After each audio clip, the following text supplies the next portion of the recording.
89 na parcel.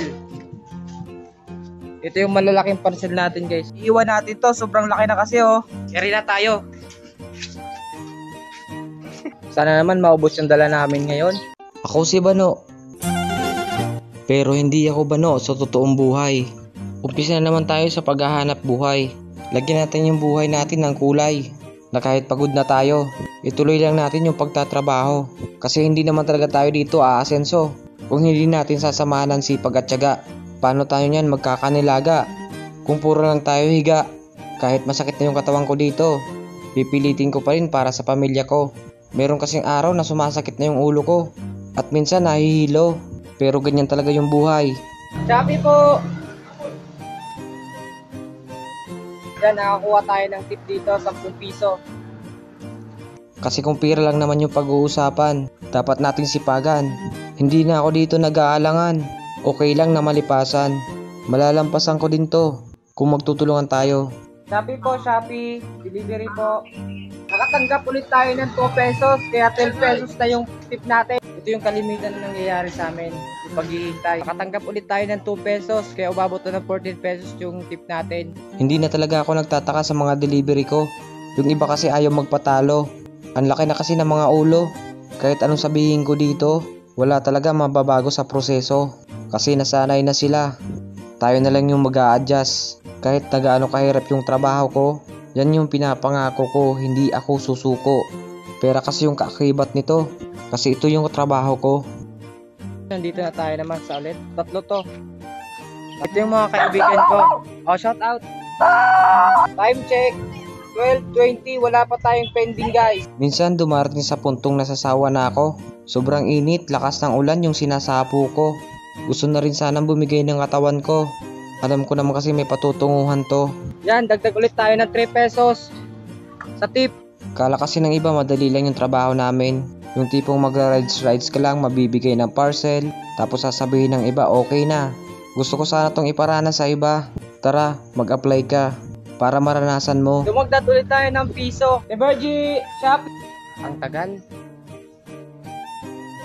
Time check, alas 12 na ng hapon. 2 na yung pending natin. Ang pera talaga mahirap hanapin. Dugo at pawis muna yung gugugulin. Lahat na natin naharapin kasi sa dami nating bayarin.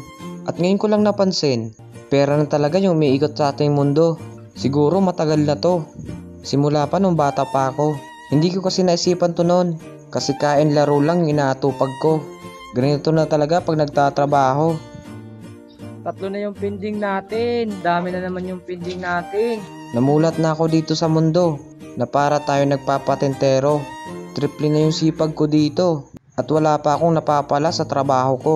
Puro kasi luho. Kaya nga muna tayo, sobrang init. Itong mahirap yung papasok.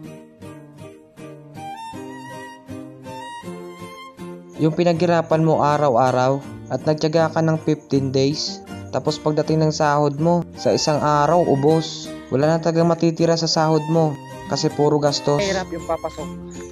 Mahirap mag-deliver kapag malayo yung bahay sa daan. Isang parcel lang to. Malayo din ang bahay nila.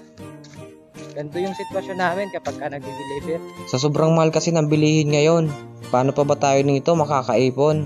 Parang paro-paro na kasi yung pera natin ngayon. Yung pagkadapos sa kamay mo tapos naglilipara na sila. Minsan nga kinakapos ka pa. At ang tanging paraan mangungutang ka. Hindi na ako naniniwala sa kapalaran kasi tayo yung gumagawa nito. Nakadepende na kasi sa'yo kung saan ka patungo. Dapat kasi nalalaman mo yung pagbabago ng ating mundo. Yung may diskarte na kasi yung nagkakadiploma.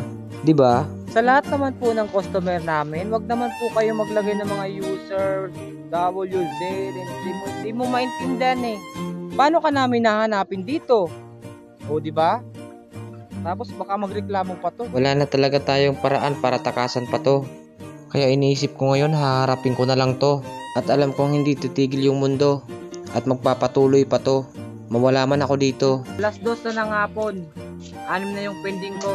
Tanggap ulit tayo ng tip. 2 pesos. Malapit na tayong matapos. Kunti na lang to. Yung iba kasi hindi ko na alam kung saan patungo. Sa sobrang dami ng pangarap, hindi na tuloy nasisimulan. Kasi may bukas pa naman. Ganun palagi yung naririnig kong salitaan hanggang sa nalilipasan. At ngayon puro hirap yung nararanasan. Tapos na tayo. Maghihintay lang tayo ng payment. Hi!